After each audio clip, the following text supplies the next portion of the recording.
ओम नमः सिद्धेभ्यः। ओम नमः सिद्धेभ्यः। ओम नमः सिद्धेभ्यः। निर्मल ज्ञान परिठया कम कलंक डहेवी। अपाल दव चेण परु ते परम पड़वेवी। सब करम मल का नाश हर प्राप्त करने जे। जो लीन निर्मल ध्यान में नम करने कल परमात्मा संतप्त मानस। जिनके गुणों के वे वर्धमान महान जिन बजरे हमारे ध्यान में। योग सार ग्रंथ है, पृष्ठ क्रमांक 30, 18 नंबर की गाथा अपनी चल रही है। घर में रही जो किंतु हेया को पहचानते वे शीघ्र पावे मुक्ति पद।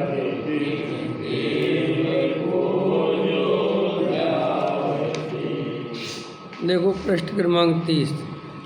दृष्टि में पूर्ण आत्मा का स्वीकार होते ही परमेश्वर का स्वीकार हो गया।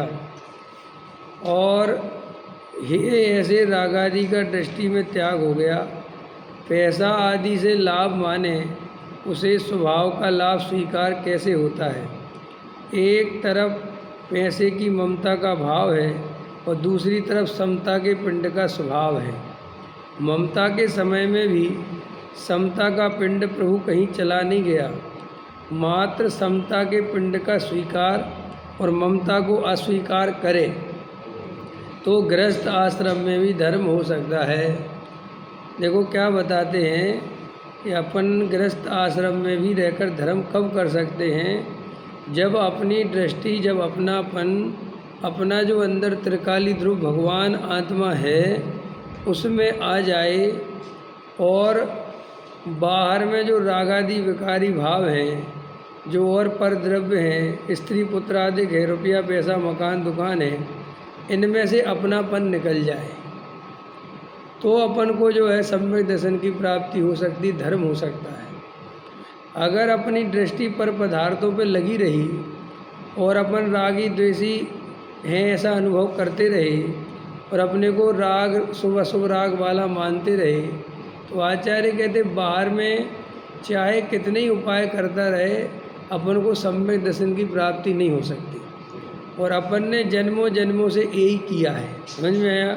देखो क्या कहते हैं, दृष्टि में पूर्ण आत्मा का स्वीकार होते ही करना कुछ नहीं है। मैं परिपूर्ण भगवान आत्मा हूँ। ये राग के काल में, मलिनता के काल में, देहादि की जो भी स्थिति है संयोगों के बीच में भी मैं इनसे भिन्न त्रिकाली ध्रुव तत्व हूँ। इस श्रद्धा जिस जीव की है अंदर से, जिसको ये पक्का श्रद्धान है कि राग के काल में भी मैं रागी नहीं होता। ये दुनिया भर के अंदर जो संकल्प विकल्प चल रहे हैं मैं इन संकल्प विकल्प रूप नहीं होता, मैं तो इनसे भिन्न ही रहता हूँ। चाहे भले ही ऐसा लगता है कि ये संकल्प विकल्प मेरे में ही हो रहे हैं या मैं ही कर रहा हूँ। समझ में आया? ये सब विचार, ये सोचने समझने के काम मैं ही कर रहा हूँ। आचार्य कहते ये मान्यता मिथ्यात्व है। देखो जो सोचने वाला है वो मैं नहीं, जो सोचने को भी जानता है कि मैं क्या सोच रहा हूँ। दो हैं कि नहीं? एक सोचने वाला और एक सोचने में क्या आ रहा है उसको जानने वाला। मैं प्लान कर रहा हूँ कि मुझे ऐसे ऐसे काम करना है, तो ये आत्मा नहीं है, ये मेरा स्वरूप नहीं है। ये जो विचार कर रहा है कि ऐसे करना है, ऐसे करना है, वहाँ ये काम करना है, इस विचारों को जो जान रहा है वो आत्मा में हूँ। अब कि साहब विचार तो वो आने दो, विचार मैं विचार हूँ ही नहीं, ऐसा जो भेद ज्ञान कर सकता है वो गृहस्थ में रह के भी धर्म कर सकता है। और जो गृहस्थ में रह के दया दान पूजा भक्ति करे, व्रत करे, उपवास करे, नियम पाले और सोचे कि धर्म हो जाए, तो धर्म नहीं हो सकता। और ये भेद ज्ञान करे तो धर्म हो सकता है। तो बोलो धर्म सरल है कि कठिन है? धर्म तो बहुत सरल है, लेकिन इसे रोटी छोड़ना जो है धर्म दिखता है। पूजा पाठ 1-1 घंटे 2 घंटे खड़े होकर करने को धर्म मानता है। समझ में आया? स्वाध्याय करने को नींद आ रही तो ही पढ़ रहे हैं, लिख रहे हैं, इधर से उधर भागते फिर रहे हैं, शिविरों में भाग रहे हैं, अब इसे धर्म मानता है। आचार्य के इसमें तो कोई धर्म है नहीं। धर्म तो शांत स्वरूप जो अंदर त्रिकाली ध्रुव भगवान आत्मा विराजमान है, ये मैं हूँ, बस ये बैठ के कहीं भी अनुभव करो, ये धर्म है। घर में बैठ के अनुभव करो, मंदिर में बैठ के अनुभव करो, फैक्ट्री पे बैठ के अनुभव करो, दुकान पे बैठ के अनुभव करो, और इतना अनुभव करो, ये धर्म है। अब बोले ये अनुभव करने में क्या कठिनाई है? इतना अनुभव करना है कि जो देखो कैसे अनुभव करें, अंदर जो जानता देखता है वो दिखाई देता है कि नहीं? दिखाई देता है।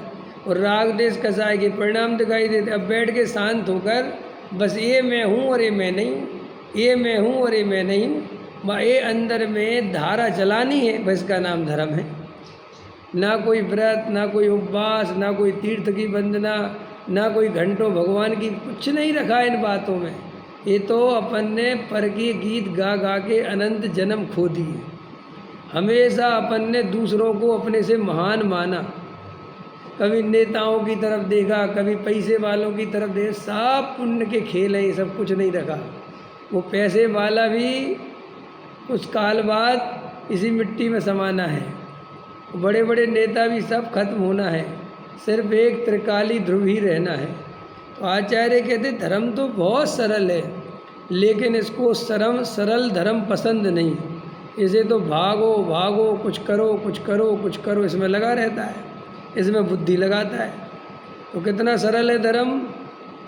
जो अंदर एक त्रिकाली ध्रुव है, जो सदा काल ज्ञायक भाव से विराजमान है, वो मैं हूँ।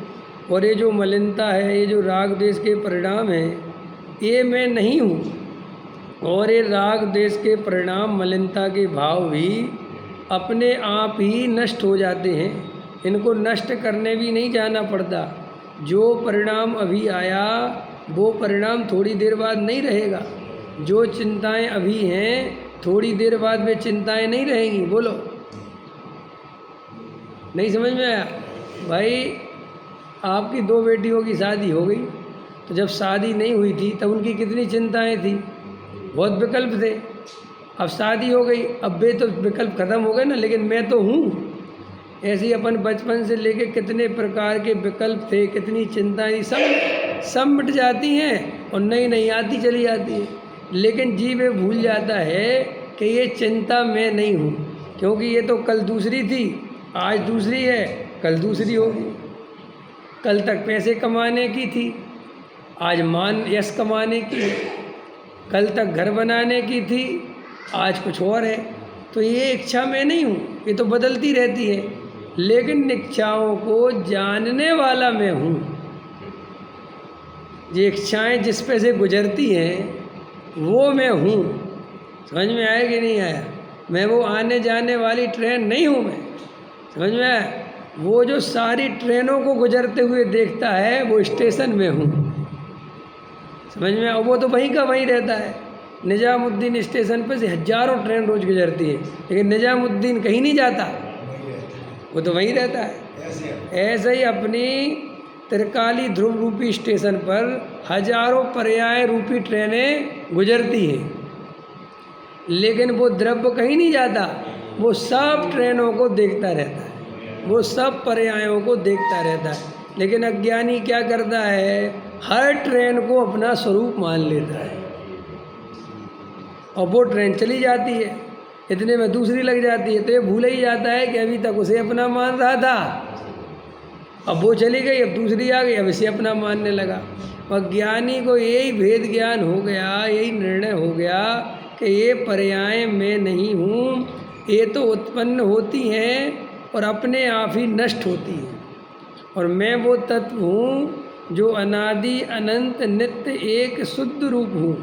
ना मैं उत्पन्न होता हूँ, ना मैं नष्ट होता हूँ, ना मैं किसी में मिलता हूँ, ना किसी को अपने में मिलाता हूँ। ये त्रिकाली ध्रुव सदाकाल शुद्ध है।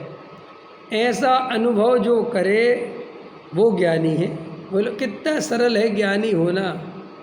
रात और दिन अनेक चिंताएं सता रही, साहब हम काहे के ज्ञानी।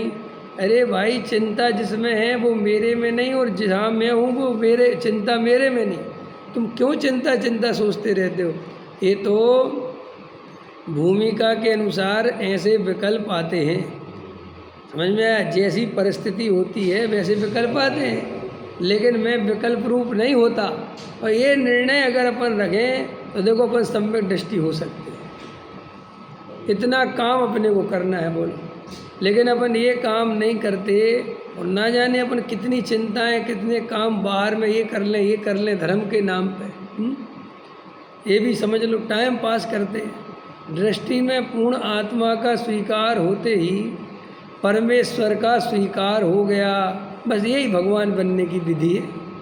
और ये ऐसे रागादि का दृष्टि में त्याग हो गया। अब रागादि में दृष्टि का त्याग हो गया माने ये रागादि मैं हूँ, ये रागादि मेरे हैं, इस रागादि भावों का कर्ता मैं हूँ, ये रागादि का भोक्ता मैं हूँ, ये मान्यता निकल गई। इसका नाम है रागादि का त्याग हो जाना। है समझ में। ये जो अंदर मान्यता पड़ी ना, ये रागादि भाव मेरे हैं, इनका कर्ता धर्ता मैं हूँ। देखो अज्ञानी को व्रत उपवास करने की पड़ी रहती है, और ज्ञानी को इतने व्रत उपवास की नहीं रहती, क्योंकि अज्ञानी व्रत उपवास से लाभ मानता है, धर्म हो जाएगा ये मान्यता है उसकी। और ज्ञानी को ऐसा बिल्कुल नहीं है। ज्ञानी को वस्तु स्वरूप समझ में आ गया कि जड़ की क्रिया तो मैं कर ही नहीं सकता, तो फिर ये वृत्ताधिक कैसे होते हैं। वृत्ताधिक ज्ञानी करता नहीं है, अपने स्वरूप में रमता है, तो बाहर में वैसा राग टूट जाता है। तो जब राग टूट जाता है तो वैसी क्रिया भी दिखाई नहीं देती। और अज्ञानी समझता है कि देखो ज्ञानी ने उपवास किया, जबकि ज्ञानी ने उपवास नहीं किया, उस दिन आत्मा के समीप वास किया। समझ में आया कि नहीं आया। तो ज्ञानी तो आनंद की दशा में है, और अज्ञानी दुखरूप अवस्था को धर्म समझता है, कष्ट सहने को धर्म समझता है। समझ में। जैसे आप पूजा में खड़े हुए हो, हम और रमेश जी साथ में खड़े हुए, अब मेरे पैरों में दर्द हुआ तो मैं तो बैठ जाऊंगा, लेकिन हो सकता है रमेश जी खड़े रहें। कि क्योंकि इनके अंदर मान्यता है कि भगवान की पूजा तो खड़े खड़े करनी चाहिए। समझ में आया कि नहीं आया। इससे ज़्यादा कुछ पता नहीं है। अब वो सारा ध्यान पैरों ही पे लगा रहा, अथवा उपयोग इतना नहीं लग पाया, लेकिन खड़े रहे और 1 घंटा पूरी पूजा हो, तो ऐसा लगता है जैसे मैंने कुछ स्पेशल ज़्यादा पूजा करी है। ये अंदर में ऐसी एक एक चीज़ में लाभ मानते अपन, एक एक चीज़ में लाभ मानते अपन। कहते हम स्वभाव से लाभ नहीं मानते। भाई साहब, जरा सी परिणति में निर्मलता आ जाए, जरा सा पूजा में थोड़ा ज़्यादा मन लग जाए, धोती पहन के पूजा हो जाए, भगवान का पहला कलश डालने का मौका मिल जाए, भगवान को प्रतिमा को उठाकर वेदी में रखने का मौका मिल जाए, और क्या होता है तुम्हारी रथ यात्रा में भगवान की बोली निकल आए और रथ में बैठ के चलने का मौका, तो ऐसा लगता है मैं बहुत पुण्यशाली जीव हूँ। मानते कि नहीं मानते उससे, बहुत पुण्यशाली। लेकिन कितने ही पुण्यशाली हो, पुण्य का और मोक्ष का कोई संबंध नहीं है। पुण्यशाली होने से कोई जीव मोक्ष चला जाएगा, ऐसा बिल्कुल भी स्वरूप नहीं है। समझ में आया। लोगों के पास बहुत पैसा आ जाता है तो सारा जगत उसे पुण्यशाली कहता है कि नहीं, बहुत पुण्यशाली भैया, बहुत पैसा। लेकिन वास्तव में उस पुण्य का फल भविष्य में नरक है। तो वो पुण्यशाली कहाँ है? वो देखो, जिसे अपनी आत्मा की अनुभूति हो गई, असली सौभाग्यशाली तो वो है। जिसे अपनी आत्मा की दृष्टि हो गई, असली पुण्यशाली जीव तो वो है। ये बाहर का वैभव बढ़ गया, ये जड़ की क्रिया बढ़ गई, भगवान के अभिषेक करने मिल गया, ये बहुत व्यवहार का उपचार का कथन है, क्योंकि इनमें धर्म माने तो मिथ्यात्व होता है। पूज्य गुरुदेव श्री से कहा कि दया दान पूजा भक्ति करे तो पुण्य तो लगता है। तो गुरुदेव श्री कहते थे पुण्य जितना लगता है उससे 1000 गुना तो मिथ्यात्व का पाप लगता है, क्योंकि पुण्य में धर्म बुद्धि है। पुण्य में क्या है? धर्म। अपनी है कि नहीं रमेश जी? बोलो, पुण्य में धर्म बुद्धि है कि नहीं? देखो अपनी अपनी, देखो भाई, पुण्य में अपनी धर्म बुद्धि है कि नहीं? धर्म बुद्धि माने पुण्य की क्रिया करने से कुछ लाभ हो गया, पूजा पाठ भक्ति से मुझे कुछ लाभ हो गया, ये सब मान्यता पुण्य में धर्म बुद्धि है। फिर लोग ऐसा प्रश्न करते हैं कि पूजा पाठ करें कि नहीं करें, दया दान करें कि नहीं करें। ये प्रश्न ही गलत है। आत्मा दया दान पूजा भक्ति कर ही नहीं सकता, पूजा पाठ कर ही नहीं, सिर्फ जानता है। वो तो जिस पर्याय में पूजा करने की योग्यता थी वो पर्याय आई, वो परिणाम हुआ। जिस भाव में जो योग्यता थी पर्याय में वो हुआ, वो परिणाम मैंने नहीं किया है, वो भाव मेरा नहीं हो। मैं तो वो त्रिकाली ध्रुव हूँ जो इन सब भावों को जानता है। अगर इन भावों का कर्ता आत्मा हो तो वो रोज़ एक जैसे भाव क्यों नहीं करता? भाई भाव तो उसके है ना, फिर तो एक जैसे करने चाहिए ना। आप जानकर आश्चर्य होगा, यहाँ तो ये चेतन की बात है, अचेतन की बात भी सुनो। अचेतन में भी जैसे एक बाई रोटी बनाती है तो एक जैसी गोल नहीं बेल पाती। अब विज्ञान तो ये तक कहता है कि ये तुम चेतन की तो छोड़ो, पुद्गल में भी ऐसी व्यवस्था है। जो मशीन है ना, जो ऑटोमेटिक मशीन होती है, उसमें से कोई मटेरियल निकलता है बन बन की, तो लगता तो एक जैसा है, लेकिन उसमें सूक्ष्मता से अंतर करो तो हर पीस में कुछ ना कुछ अंतर होता है। बोलो, उसकी एक एक पुद्गल परमाणु की योग्यता अपनी स्वतंत्र है। जैसे रोटी बनती ना, तुम्हारी मशीन से रोटी बनने लगी, तो मशीन से रोटी तो एक जैसी बनेगी ना, बिल्कुल कि भाई अब उसमें तो कुछ कर नहीं, उसमें भी सूक्ष्मता से देखोगे तो किसी रोटी का थोड़ा किनारा ज़्यादा निकला है, किसी का थोड़ा कम, किसी का कुछ, कोई थोड़ी ज़्यादा उसमें वो है, किसी में कम। एक एक पर्याय की परिणमन की व्यवस्था स्वतंत्र है और उसकी योग्यता पर डिपेंड करती है। समझ रहे क्या कह रहे हैं? आपके कपड़े बनाते ना टेलर, वो एक 100 शर्टों के 200 शर्ट 300 शर्ट का घान जाता है, एक साथ बनेगी। एक ही कारीगर बनाने वाला है तो भी वो एक जैसी नहीं बना सकता। समझ, उसमें बारीक अंतर रहता है, क्योंकि प्रत्येक परमाणु की अपनी स्वतंत्रता है परिणमन करने की। आपको जो बाल है ना अपने, देखो सारे एक साथ आए ना, लेकिन सब एक साथ सफ़ेद क्यों नहीं होते? सोचो, विचार करो भाई। बाल तो वहीं लगे हुए हैं, लोग कहते पोषक तत्वों की कमी आ गई, तो ऐसा कैसे आ गई कि एक हजारों बालों के बीच में से एक में पोषक तत्व की कमी आ गई, बाकी में से होता है कि नहीं? देखो धीरे धीरे सफ़ेद होते हैं। तो जिन जिन पुद्गल परमाणुओं की योग्यता सफ़ेद होने की आती जाती है वे सफ़ेद होते जाते हैं, और जिनकी नहीं आई वे वहीं काले बने रहते हैं।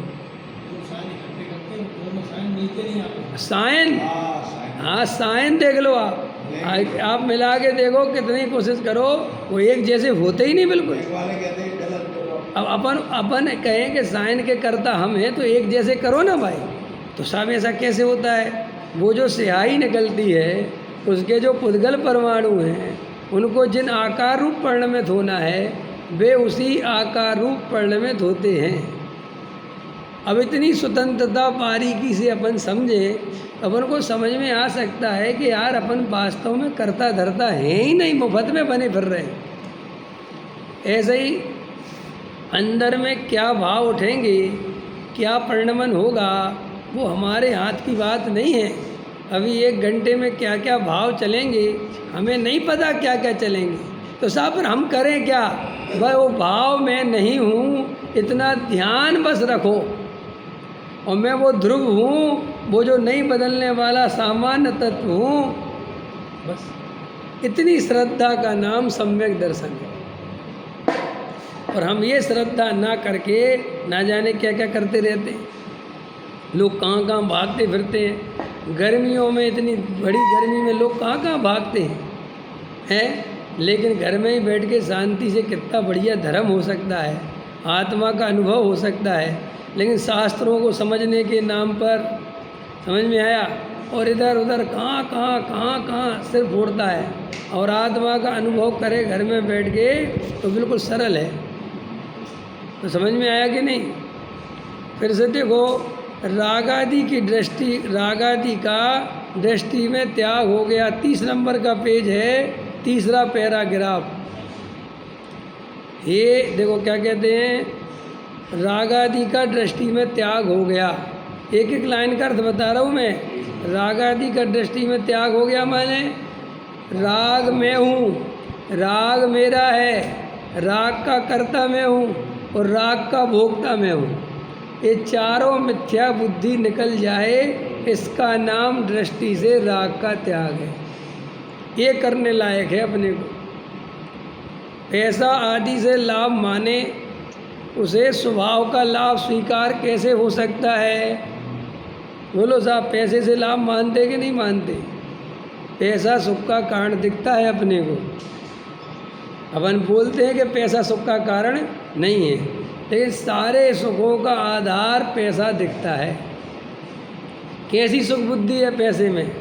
बूढ़ा हो गया और अब अपने को कोई पैसे का कुछ नहीं है, तो भी अगर पैसे की बात आए तो दूसरे को सलाह देता है कि रख लो।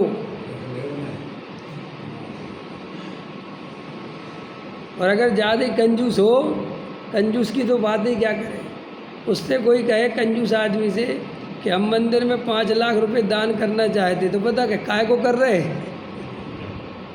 और तुम्हारे काम आएंगे, रखो तुम। वो दान दूसरे को भी ना करने दे। ऐसे होते लोग क्या नहीं होते? वे कहते बद दो, तुम बद दो, काय को जा रहा, कुछ नहीं होता, मंदिर के पास बहुत है, तुम तो अपने घर में रखो। खुद ने तो कभी दिया नहीं और दूसरा कोई दे रहा है तो उसको भी ऐसी सलाह देता है। पैसा आदि से लाभ माने, उसे स्वभाव का लाभ स्वीकार कैसे हो सकता है? समझ में आया? और देखो, एक तरफ पैसे की ममता और दूसरी तरफ समता। बोलो साहब, एक तरफ मोह का परिणाम, राग का परिणाम, और एक तरफ राग से भिन्न जानने देखने वाले स्वभाव वाला परिणाम। एक तरफ ममता और एक तरफ समता। समता माने त्रिकाली ध्रुव और ममता माने वो रागादि भाव। अब वो कहते गुरुदेव श्री, अब तू विचार कर, तुझे इन दोनों में से किसकी तरफ जाना है? समता के स्वरूप की तरफ जाना है या ममता की तरफ जाना है? ममता के समय में भी समता का पिंड प्रभु कहीं चला नहीं गया। मात्र समता के पिंड को स्वीकार कर और ममता को अस्वीकार कर, भाई इतनी बात है। स्वीकार अस्वीकार माने क्या है कि ममता का परिणाम मेरे ज्ञान का गेय बना, तो मैंने निर्णय किया कि ये मेरे ज्ञान का गेय है, लेकिन ये मैं नहीं हूँ। मैं तो ये जो जानने देखने वाला जो ज्ञायक भगवान आत्मा है, ये मैं हूँ। इसका नाम है समता को स्वीकार किया और ममता को अस्वीकार किया। अब ऐसा करे तो गृहस्थ आश्रम में भी धर्म हो सकता है। समझ में आया? ध्यावे सदा जिनेश बद, रात दिन जिनेन्द्र देव का ध्यान करता है, जिनेन्द्र अर्थात वीतराग, अंदर में वीतराग की लगन लगी है। वीतरागी आत्मा और वीतरागी देव में कुछ अंतर नहीं है। बोलो साहब, आत्मा कैसा है स्वभाव से? वीतरागी। साहब वीतरागी क्यों है आत्मा? क्योंकि एक द्रव्य दूसरे द्रव्य का कुछ कर धर ही नहीं सकता।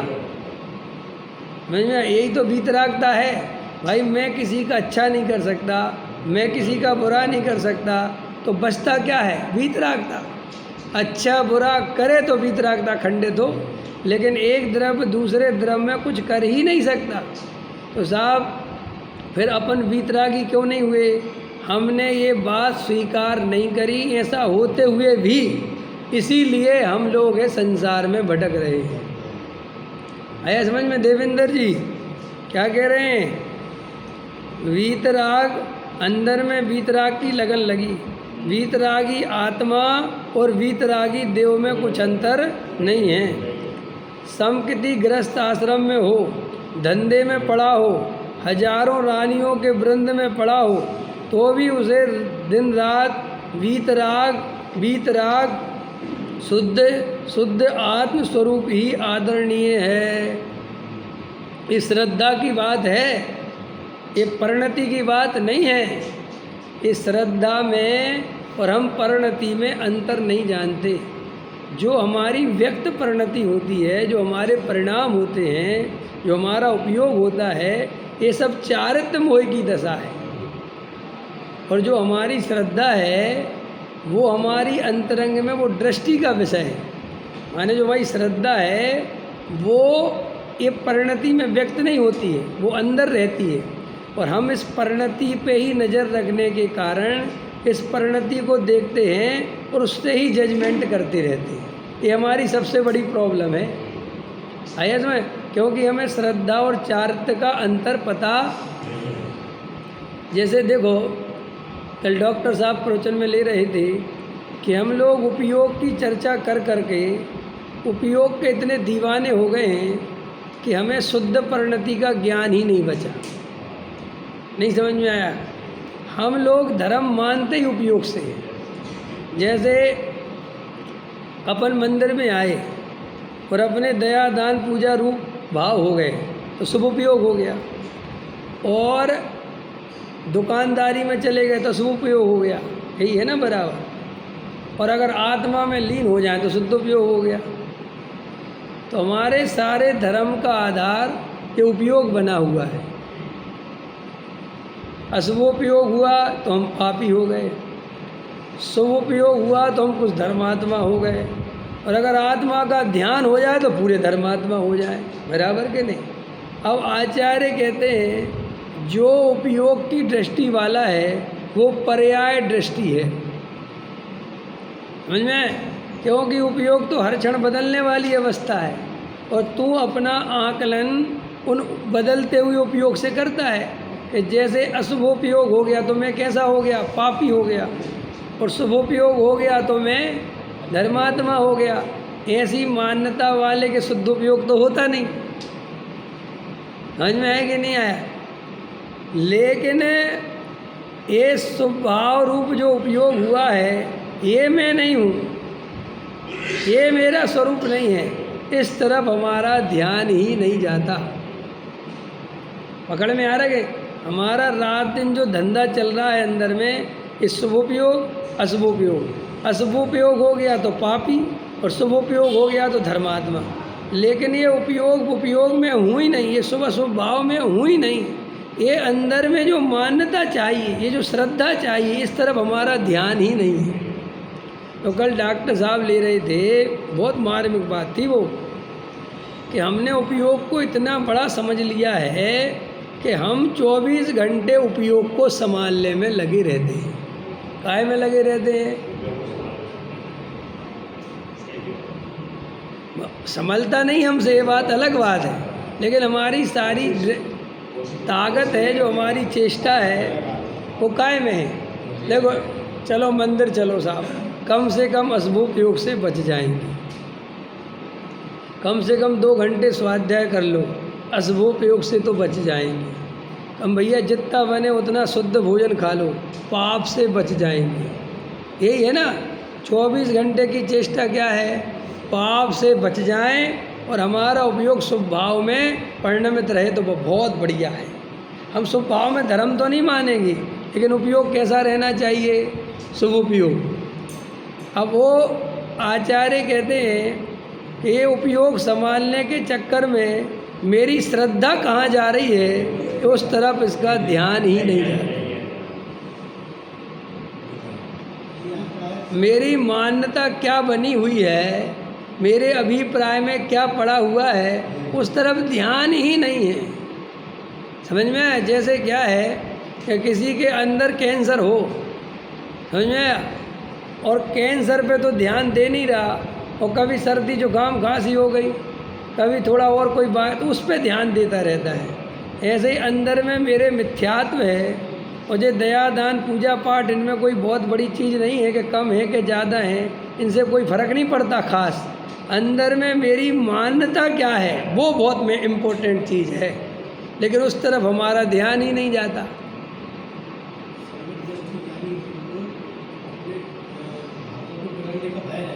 हाँ, अरे पहले सम्यक दृष्टि हो तो जाओ। यही सम्यक दृष्टि, वो सम्यक दृष्टि कैसे हो यही तो समझा रहे। पहले हमारी वो मान्यता, वो मिथ्यात्व तो मिट जाए। अब वे कह रहे कि वो तो हम हैं ही, तो ये प्रश्न ही गलत है फिर, समझा, क्योंकि सम्यक दृष्टि कोई प्रश्न ही नहीं होता है। समझा कि परिणाम संभालना है कि नहीं संभालना, उसको तो सब पता है। वो फिर वो पूछेगा ही नहीं ये प्रश्न। सम्यक दृष्टि ये प्रश्न ही नहीं पूछेगा ये परिणाम कैसे सुधारने हैं, क्योंकि जिसने आत्मा की अनुभूति कर ली उसे परिणाम कैसे सुधारने हैं ये सब पता है। अब हम कह रहे अभी हम तो कह तो रहे ना बिगड़ने का भय रहता है, तो बिगड़ने का भय यही है कि मिथ्यात्व ना आ जाए, उल्टी मान्यता ना हो जाए, पर्याय दृष्टि ना हो जाए, कर्ता बुद्धि ना आ जाए। ये सावधानी सम्यक दृष्टि के रहती है। देखो, परिणाम का अर्थ भी हम लोग नहीं समझते। कभी कभी क्या होता है, परंपरा से जो शब्द हम पढ़ लेते हैं और जो हमारे अंदर उनके अर्थ बैठ जाते हैं, हम उससे अलग कभी सोच ही नहीं पाते।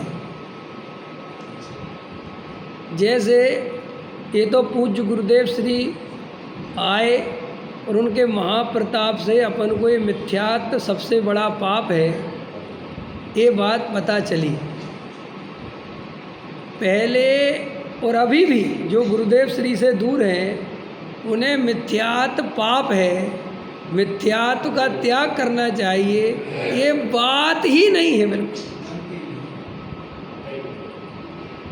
तो हमने हमेशा परिणाम का अर्थ ही शुभ भाव और अशुभ भाव समझा। हमने कभी परिणाम का अर्थ शुद्ध परिणाम होता ये तक पता नहीं था हमें। शुद्धोपयोग तो सुना था, लेकिन शुद्ध परिणाम होता है ये किसी को पता नहीं समझा। और शुद्धोपयोग किसके होता था? मुनिराजों के। तो ना नौमन तेल होगा, ना राधा नाचेगी। जब भाई साहब गृहस्थों के शुद्धोपयोग है ही नहीं, तो गृहस्थों के पल्ले क्या आया? शुभ भाव और अशुभ भाव। तो गृहस्थों को सारा उपदेश काहे का मिला? परिणाम संभालो। और गृहस्थ परिणाम का अर्थ क्या समझता था? कि पाप ना हो जाए, पुण्य का परिणाम रहे, इसका नाम परिणामों को संभालना है। और वो हमारे बचपन से ऐसे संस्कार घुट्टी में चले गए कि आज भी अगर वक्ता कहे कि अपने परिणाम संभालो, परिणाम मत बिगाड़ो, तो भी हमारे अंदर परिणाम का अर्थ शुभ अशुभ भाव ही आता है। इतने साल सुनने के बाद भी ये संस्कार बड़ी खतरनाक चीज होती है। हम लोगों को किसी की निंदा और किसी की चुगली करने में कोई आनंद नहीं आता है, तो फिर हम करते क्यों हैं? इतना संस्कार पड़ गया है करने का कि करें नहीं तो आकुलता होती है। जैसे आदमी को सिगरेट पीने में कोई मज़ा नहीं आता। मनोवैज्ञानिक खुद कहते हैं बड़े बड़े वैज्ञानिक कहते हैं कि सिगरेट पीने में मज़ा क्या है, ये बात समझ में नहीं आती। और लाखों करोड़ों आदमी रोज़ सिगरेट फूंकता है। अब धुएं को अंदर ले जाना और धुएं को बाहर फेंकना, इसमें क्या सुख हो सकता है। लेकिन पहली बार पी और बहुत खांसी चली तो भी दोस्तों ने कहा नहीं नहीं पी, मज़ा आएगा मज़ा आएगा। और फिर वो सिगरेट थोड़ा ऐसी स्टाइल में आ गई, उसको प्रेजेंटेशन ऐसा किया सिगरेट पीने को कि जो सिगरेट नहीं पिए वो मर्द नहीं। अरे आपको पता नहीं ये सब साइकोलॉजी है। आप करोगे क्या, अरे ये तुम्हारे कोको कोला के ऐड आते हैं, ये तुम्हारे और तुझे जे बॉडी बिल्डर से क्यों कराते हैं, डर के आगे जीत, और वो पहाड़ से कूद रहा है और कोको कोला पी रहा है। माने वो ये कह रहा है कि तुम कोको कोला नहीं पीते तो तुम कोई काम के ही नहीं हो। वो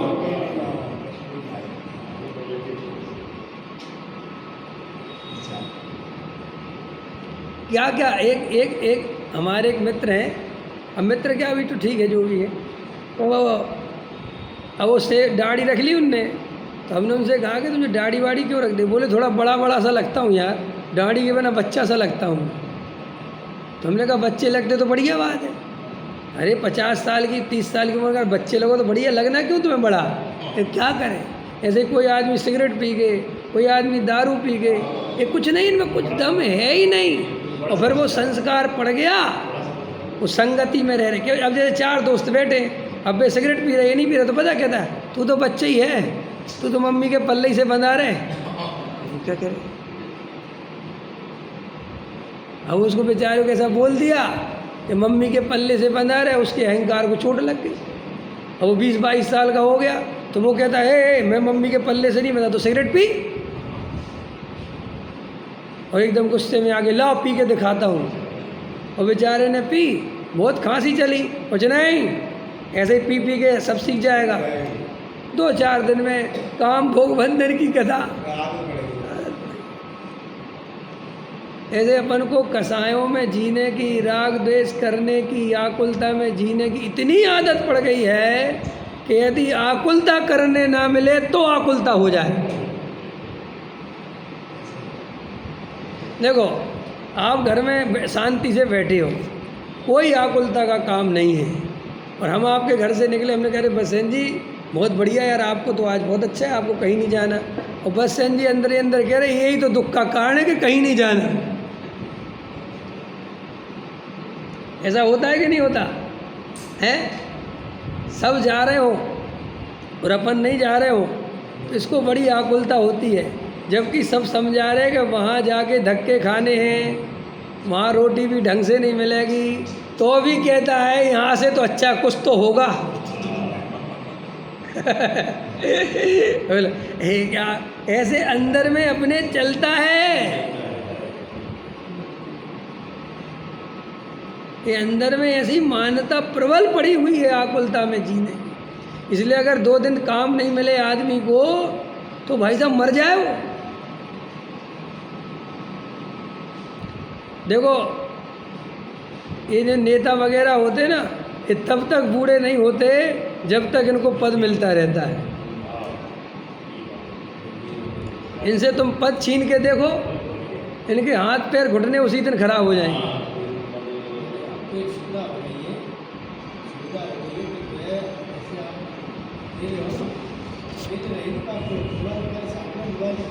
हाँ मोबाइल, यही तो हम कह रहे हैं ना, अब तो ऐसी सुविधा हो गई कि वो थोड़ा पहले तो अकेलापन मिलता भी था, अब तो मोबाइल साथ में है तो सारी दुनिया तुम्हारे साथ में। इसलिए स्विच ऑफ करना सीखो फ़ोन। जब तुम 2-4 घंटे मौन में जाओ, एकांत में जाओ, तो फ़ोन स्विच ऑफ करना अत्यंत आवश्यक है। समझ में आया? तो मैं क्या समझा था, परिणाम की चर्चा चल रही थी।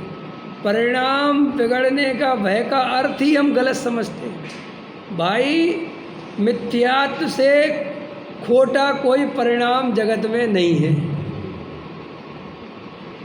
टोडामल जी साहब ने इतनी बड़ी बात लिखी मोक्ष मार्ग प्रकाशक में कि सप्त व्यसन से बड़ा पाप मिथ्यात्व है। अब इसका अर्थ करके देखो तो अभी हवा टाइट हो जाए। करके अर्थ दिखाऊं, कुछ बताओ। वेश्या के पास चले जाना कम पाप है, मिथ्यात्व उससे बड़ा पाप है। बोलो साहब। अब है ना, अब अच्छा बताओ, दिन भर में हम कौन से पाप की सावधानी रखते हैं, वेश्या वाले के मिथ्यात्व वाले?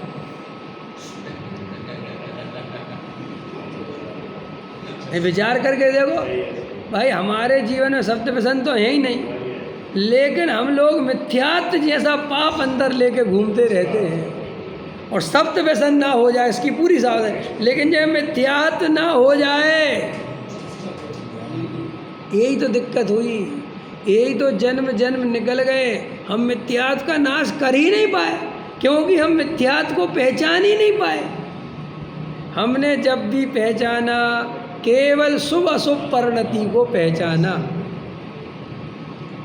एक कितने बड़े साधु हैं, अब तो वे रहे नहीं, उनकी समाधि हो गई। वे जीवन भर मिथ्यात्व को पाप ही नहीं मानते थे। वो कहते थे कसाय बस छूट जाए वह खत्म है धर्म है। और उनसे पूछो कसाय कैसी छूटती है, तो बस व्रत नियम उपवास दीक्षा लो, साधु लो तो कसाय मिट गई। पता है ऐसा मिथ्यात्व कुछ नहीं, वो तो बेकार की चीज़ है। मिथ्यात्व की तरफ ध्यान ही नहीं जाता, आज भी हमारा ध्यान नहीं जाता। इतना सुनने के बाद नहीं जाता। भाई हमने पूजा पाठ करी, लेकिन ये पूजा पाठ मैंने करी, ये मान्यता मिथ्यात्व है, ये नहीं होनी चाहिए। इस तरफ ध्यान ही, बस पूजा हो गई, भगवान विराजमान करने मिल गए, अभिषेक करने मिल गया, धुली हुई सामग्री मिल गई, शुभ परिणाम हो गए, अंदर में बहुत प्रसन्न है। और इसी के पीछे मिथ्यात्व छुपा हुआ है। साहब मिथ्यात्व कैसे छुपा हुआ है? तू अपने को पूजा करने वाला मानता है, जड़ की क्रिया का कर्ता अपने को मानता है, शुभ भाव में धर्म मानता है, शुभ भाव में संतुष्ट होता है, शुभ भाव का कर्ता धर्ता अपने को मानता है। ये सब मिथ्यात्व तो है, लेकिन हमारे अंदर में हमें श्रद्धा का पाप पता ही नहीं है। हमें तो केवल चारित्र मोह का पाप ही पता है, और श्रद्धा का पाप ही अनंत संसार का कारण है। कितने तरह के पाप होते हैं, सुने कभी? कितने पाप होते हैं? बोलो, पाप कितने होते हैं भाई? 5: हिंसा, झूठ, चोरी, कुशील, परिग्रह। अभी डॉक्टर साहब एक दिन सुना रहे थे कि जब मैं बाल बोध लिखने बैठा, अब 5 पाप का पाठ लिख रहा था, तो मैंने बहुत रिसर्च करी कि भाई पापों की चर्चा तो कि हिंसा इसे कहते, झूठ, लेकिन पाप किसे कहते इसकी परिभाषा नहीं मिल रही। भाई पाप 5 होते, लेकिन पाप किसे कहते पहले ये तो बताओ। फिर बोले डॉक्टर साहब, बोले मैंने बच्चों के हिसाब से परिभाषा बनाई, बुरी आदत बुरे कार्य को पाप कहते हैं। समझ में आए कि नहीं आए? क्योंकि पाप की परिभाषा क्या बताए? तो देखो, हम लोगों ने हमेशा हिंसा, झूठ, चोरी, कुशील, परिग्रह को ही पाप सुना है। और परिग्रह में भी मिथ्यात्व है, गर्वित, लेकिन हमने वो कभी चर्चा ही नहीं करी। जबकि पाप कैसे गिनाने थे पता? मिथ्यात्व, हिंसा, झूठ, चोरी, कुशील, परिग्रह, 6 पाप बताने थे। और फिर ये समझाना था कि जब तक ये मिथ्यात्व रूपी पाप नहीं छूटता, तब तक ये आगे के 5 पाप कभी नहीं छूटते। फिर मिथ्यात्व क्या है फिर समझता, लेकिन हमने मिथ्यात्व तो गायब ही कर दिया। आज भी अपन को श्रद्धा का पाप ही नहीं लगता। लगता हो तो बताओ। जैसे देखो, आपको किसी के पैसा हड़पने का भाव आ गया, ये पाप लगेगा कि नहीं? बोलो। किसी के पैसा चोरी करने का, हड़पने का, रखने का, खाने का भाव आ गया, तो आपको लगता है ना, देखो यार ये पाप का भाव है। लेकिन पैसे में उपादेय बुद्धि सबसे बड़ा पाप है, ये कहाँ लगता है? देख लो आप, आपको जरा सा अवक्ष खाने का भाव आ गया, कितना पाप लगता मनी मन रे रे रे। लेकिन मैं खाने वाला हूँ ये मान्यता सबसे बड़ा पाप है, ये कहाँ लगता है? देख लो अपने आप को। इतना स्वाध्याय सुनने के बाद कह रहा हूँ मैं, कितने महाराज हैं जो ये प्रवचन करते हैं, एक महाराज के मुख से नहीं सुनता मैं कि मिथ्यात्व सबसे बड़ा पाप है, श्रद्धा का पाप सबसे बड़ा पाप है। कौन बोलता है जगत में? इसलिए जब भी परिणाम सुधारो तो ये सारी दुनिया अशुभ से बचकर शुभ करने की बात समझती है।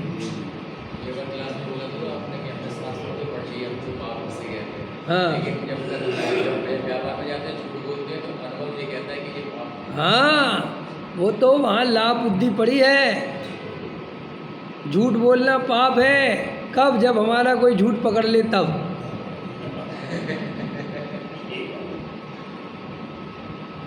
मायाचारी पाप है कब? जब पकड़ लेना तो सब बढ़िया है, कौन पूछता रहता। तो कल डॉक्टर साहब ले रहे थे कि सारी दुनिया उपयोग की दीवानी हो गई, शुभ उपयोग अशुभ उपयोग, शुभ उपयोग। अरे भाई, ये उपयोग कोई काम की बहुत बड़ी चीज़ नहीं है, ये तो बदलता रहता है निरंतर। जो अंदर में मान्यता है वो बहुत काम की चीज़ है, क्योंकि मान्यता ना तो आसानी से बदलती है और वो ना आसानी से सम्यक रूप रहती है। भाई साहब, एक पंचम गुणस्थान वर्ती श्रावक है और वो व्यापार धंधे में लगा हुआ है, अशुभ उपयोग है उसका, और चौथे गुणस्थान वाले के शुद्ध उपयोग है। इस परिस्थिति में भी उसी समय जो अशुभ उपयोग में लगा है पंचम गुणस्थान वर्ती, और चौथा गुणस्थान वाला शुद्धोपयोग में है, बोलो उन दोनों में से उसी समय धर्मात्मा ज़्यादा कौन है? बताओ भाई, क्या पूछा? प्रश्न समझ में आया कि नहीं आया? क्या पूछा प्रसन्न जी? 5वां गुणस्थान फैक्ट्री चला रहा है, व्यापार धंधे में लगा, और उसी समय चौथे गुणस्थान वाला शुद्ध उपयोग में है। दोनों के उसी समय की स्थिति को देखते हुए बताओ उस समय धर्मात्मा ज़्यादा कौन है? अरे दिखाई फिकाई नहीं, तुम जवाब दो। हाँ, कौन सा वाला है? चौथे वाला दिखाई दे रहा है, हाँ, लेकिन है नहीं। उत्तर तुम जवाब नहीं दिया, सही जवाब नहीं दे रहे। बस मैंने फिर से सुनो, बस कोई बात, शांति सुनो। चौथे गुणस्थान वाला आत्मा का ध्यान कर रहा है, ऐसी समझो, ठीक है? और 5वें गुणस्थान वाला व्यापार धंधे में लगा है, उसका गुणस्थान कौन सा है? 5वां। तो उन दोनों में धर्मात्मा उस समय कौन ज़्यादा है? आत्मा का ध्यान करने वाला कि व्यापार करने वाला? अब अपने समझ में आया? हाँ बताओ। अभी ऐसे आ गया कि वो कर रहा है व्यापार, उसकी वो नहीं है, भावना अंदर से रही है। तो अबे भावनाओं को छोड़ो, अभी सिर्फ एक जवाब दो, उस समय धर्मात्मा ज़्यादा कौन है?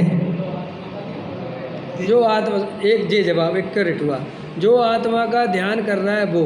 चलो आप बताओ, वही देवेंद्र जी वाला, आप बताओ। 5वां। अच्छा, एक कह रहा है 5वां वाला क्यों है साहब? कैसे लोग 5 वाला वो व्यापार में लगा हुआ है, तो वो अंदर अब जो कार्य वो कर रहा है, वैसे अंदर की भावना अभी कहाँ कर रहा है वो? तो अभी उपयोग उसका व्यापार धंधे में लगा है। व्यापार में लगा है, तो व्यापार धंधे जुड़ेगा तो दिखाई दे रहा है। अच्छा बस जी बोलो, आप बोलो, 5वां वाला है कि चौथा वाला है? पंचम गुणस्थान वाला है। क्यों? इसलिए कि जो है देखो व्यापार कर रहा है, लेकिन उसका अंदर की भावना आप स्वामी, मतलब उसका जो है क्रिया है वो करने पड़ेगी। गुणस्थान तो जरूर रहेगा ना, चतुर्थ गुणस्थान का चित्र अवृत्ति रहेगा, पंचम गुणस्थान में हाँ, तो परिणाम तो इस समय चौथे वाले के अच्छे हैं, पांचवें वाले के परिणाम तो व्यापार धंधे के हैं। हाँ कोई बात नहीं, कोई बात नहीं। निर्जरा ज़्यादा हो रही, लेकिन अपन चलो चर्चा समझ में आ गई, आपको समझ में आई? बताओ, आप बताओ कौन सा ज़्यादा है? अरे यार हाँ, सुनो सुनो सुनो, पांचवें गुण स्थान, यही तो समझाना चाह रहे थे। तुम हमेशा उपयोग की कीमत समझते हो, और कीमत ये नहीं समझते कि पंचम गुण स्थान वर्ती के 2 कसाय चौकड़ी का अभाव है। तो 2 कसाय चौकड़ी के अभाव पूर्वक जो उसकी परिणति में वीतरागता मौजूद है, वो व्यापार धंधे के काल में भी है। और जो चौथा गुण स्थान वाला है उसके केवल अनंतानुबंधी गई है, तो उसके उतनी वीतरागता नहीं है जितने पांचवें वाले के है। तो जो निर्जरा होती है वो उपयोग के आधार पे नहीं होती, वो उसकी परिणति के आधार पे होती है। इसलिए तुम अपनी परिणति देखा करो, उपयोग ज़्यादा दिमाग मत लगाओ कि मेरे अंदर परिणति क्या स्थिति है मेरी। ये है असली खेल। तुम्हें यहाँ समझाए। अब और सुनो, पंचम गुण स्थान वाला सामायिक कर रहा हो और मुनिराज आहार ले रहे हो, तो भी उसी समय ज़्यादा कर्मों की निर्जरा और ज़्यादा आनंद भी, खाली निर्जरा नहीं, आनंद भी ज़्यादा मुनिराज के, क्योंकि मुनिराज के 3 कसाय चौकड़ी का अभाव है। हाँ हाँ, अब और खतरनाक सुनो, उदाहरण है इसके लिए। एक आदमी की 1 लाख रुपए की लॉटरी लग गई। कितने की लॉटरी लग गई? और 1 लाख रुपए लेके आ रहा है, और उसका जो दोस्त है वो पहले ही से 50 लाख का मालिक है। कितने लाख का मालिक? और इसकी कितने की लॉटरी लगी? लेकिन जो 50 लाख का मालिक है वो पैसा लेके नहीं घूम रहा, वो तो अपना नॉर्मल घूम रहा। लेकिन इसके 1 लाख आ गए तो ये ज़्यादा हल्ला मचा रहा है। यहाँ 1 लाख की लॉटरी लग के घूमा फिर रहा है, और उसी दिन उस 50 लाख वाले को 1 लाख का नुकसान हो गया। तो अभी मेरा प्रश्न है, ज़्यादा पैसे वाला और ज़्यादा सुखी कौन है? उदाहरण समझ में आया? उदाहरण समझ में आया? साहब 1 लाख का नुकसान होते हुए भी 49 लाख खाते में है, और इसको 1 लाख का फ़ायदा होते हुए इसके पास लाख ही रुपया है। ऐसे ही जो पंचम गुण स्थान वर्ती है, भले ही वो धंधा करते हुए दिख रहा है, लेकिन उसके खाते में 2 कसाय चौकड़ी का अभाव है। और जो चौथा वाला है, भले ही अभी अभी एकदम शुद्ध उपयोग में हुआ है, तो अभी इसके अभी अनंतानुबंधी अकेली गई है। ये तो यहाँ तक हो गया। अब पीछे चलो, चौथे गुण स्थान वाला युद्ध लड़ रहा हो। क्या लड़ रहा हो? युद्ध, बिल्कुल तलवार खिंची, और पहले वाला एकदम पूजा कर रहा भगवान की महामस्तकाभिषेक। बोलो धर्मात्मा कौन है? सच बात बताओ, मानोगे ये बात? ये तो तुमने शास्त्र के आधार से कह दी, लेकिन रियल में मान पाते हैं अपन ये बात? बोलो, हृदय पे हाथ रख के देखो। अपन कितने ही कोशिश करें, अपन क्रिया कांड से ही धर्म मानते हैं। देखो, एक जीव मिथ्या दृष्टि है, समझना मेरी बात, और एक सम्यक दृष्टि है। उदाहरण के लिए, और सम्यक दृष्टि दया दान पूजा भक्ति कम करता है, और मिथ्या दृष्टि ज़्यादा करता है। ठीक है? अब मैं आपसे कहता हूँ कि आप ज़्यादा धर्मात्मा किसे मानोगे, और आपको पता नहीं कि इन दोनों में सम्यक दर्शन कौन है। क्योंकि अगर हमने बता दिया कि सम्यक दृष्टि है तो फिर तो बात ही खत्म हो जाएगी। लेकिन अपन धर्मात्मा ज़्यादा जो मानेंगे, वो आधार अपना वो ही होगा, और वो व्रत उपवास और करता हो, बोलो, अंदर से बचाओ। एक आदमी अपनी भूमिका से ज़्यादा त्याग करता है, खिंचाई करता है क्रिया में, हम उसे मानते हैं कि ये धर्मात्मा नहीं है। अपन हमेशा मानते हैं कि जितना कर रहा कम से कम अच्छा तो है। ये कम मानते हैं कि ये अच्छा नहीं है, जहर है। एक आदमी साधु बन रहा हो, समझना ध्यान से, तो अपन को ऐसा विचार आता है कि यार इसको सम्मिशन है भी कि नहीं। अपन तो बस अनुमोदना के पीछे पड़ जाते हैं। देखा तुमने, एक मेरे पास फ़ोन आया, बोले साहब हमारे एक जानने वाले हैं, 18, 19, 20 साल का लड़का है, वो दीक्षा लेना चाहता है और साहब आपसे सलाह ले रहे हैं। हमने कहा भाई हमसे सलाह तो तुम गलत ले रहे हैं, समझ में आया कि नहीं आया? तो हमने बहुत उससे बोल दिया। हमने कहा देखो भाई अभी उसको पढ़ाओ लिखाओ, कहो कि स्वाध्याय करे पहले, फिर बाद में देख लेंगे दीक्षा ले। बोले साहब आप कैसे आदमी हो, ये तो अनुमोदना की बात है, कोई को बैराग गा रहा। हमने कहा वसीले हम कह रहे थे गलत आदमी से बात कर। अपन पता कितने बेहोश हैं, इतने बेहोश हैं अपन, इतने मूर्ख हैं, कहीं की भी कोई दीक्षा अपन अनुमोदना करने बैठ जाएंगे। अपन को पता ही नहीं है अगर ये मिथ्या दृष्टि और दीक्षा ले रहा है तो ये मिथ्यात्व को डबल करने जा रहा है। भाई साहब किस बात की अनुमोदना कर रहे हैं? कोई दान दे रहा हो और मान के लिए अपन को पता है तो भी अपन ताली बजाते, तो भी हाँ दो दो, क्योंकि अपन को ऐसा लगता है अपन तो मुफ्त में पुण्य कमाई लो।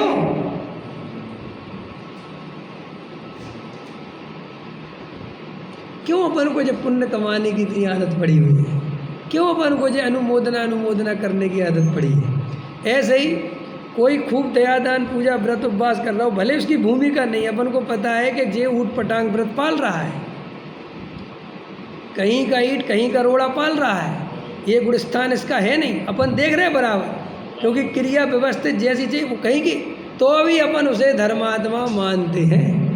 और अपने अंदर ये भाव रहता है कि कम से कम औरों से तो अच्छा है, जितना हो जाए उतना अच्छा है, जितना नियम पल जाए उतना अच्छा। ये मान्यता मिथ्यात्व है।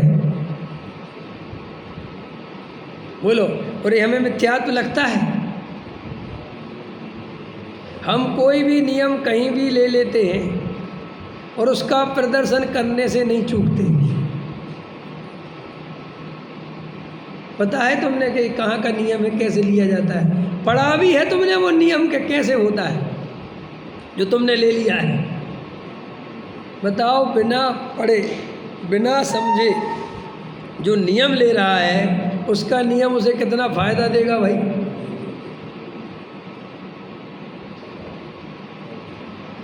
किसी ने कहा ब्रह्म मुहूर्त में उठना चाहिए, उठने लगे भाई साहब, लेकिन काय के लिए उठना चाहिए? ब्रह्म मुहूर्त का अर्थ होता है पता, जिसमें आत्मा का ध्यान होता है उसे ब्रह्म मुहूर्त कहते हैं। और जिस ब्रह्म मुहूर्त में पार्कों में एक्सरसाइज होती है वो ब्रह्म मुहूर्त नहीं है रे मेरे भाई।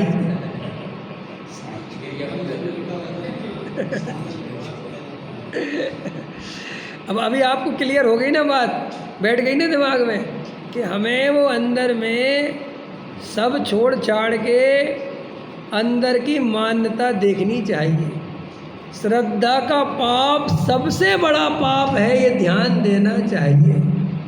और श्रद्धा के पाप का त्याग करे बिना चारित्र के पाप का कभी त्याग नहीं हो सकता। ये बात हमें बहुत गहराई से समझनी चाहिए। इसलिए पूजा हो कि नहीं हो इसकी चिंता मत करना, पूजा के संबंध में हमारी मान्यता क्या है इस पर विचार करना। सम्मेश्वर का पहाड़ चढ़ पाओ और चाहे नहीं चढ़ पाओ, लेकिन उसके बारे में हमारी मान्यता क्या है ये अपने को पता होना चाहिए। हम उपवास कर पाएँ चाहे नहीं कर पाएँ, लेकिन उपवास के संबंध में हमारी मान्यता क्या है ये हमें हर चीज़ में ये ध्यान देना चाहिए। हम आत्मा को कैसा मानते हैं, राग द्वेष के अंदर हमारी क्या मान्यता है, शुभ भाव को लेकर हमारे अंदर में क्या मान्यता है, ये चेकिंग करनी चाहिए, वरना ये ज़िंदगी चली जाएगी और हम मिथ्यात्व का नाश नहीं कर पाए, क्योंकि मिथ्यात्व पाप है। ये हमने गुरुदेव श्री के प्रताप से कहना तो सीख लिया, लेकिन मिथ्यात्व पाप हमें आज भी लगता नहीं है। समझ में आया कि नहीं आया? एक दो वे लोग हैं जो मिथ्यात्व को पाप ही नहीं मानते, कि उन्हें मिथ्यात्व क्या है पता ही नहीं है, और एक अपन है कि पता तो चल गया कि मिथ्यात्व क्या है, लेकिन पूरा दिन भर चला जाता है और हमें मिथ्यात्व क्या है ये अनुभव में नहीं आता। और शुभ भाव और अशुभ भाव, शुभ भाव और अशुभ भाव, हमने कहना तो सीख लिया कि शुभ भाव में धर्म नहीं, हमने कहना तो सीख लिया कि शुभ भाव दया दान पूजा भक्ति आत्मा करता नहीं, लेकिन अंदर में शुभ भाव में ही सारी ताकत लगी हुई है। और अगर वो डिस्टर्ब होए तो हम अपने को पापी समझते हैं, और दिन भर मिथ्यात्व चला इसके लिए कोई अपने को पापी नहीं समझता। सहजा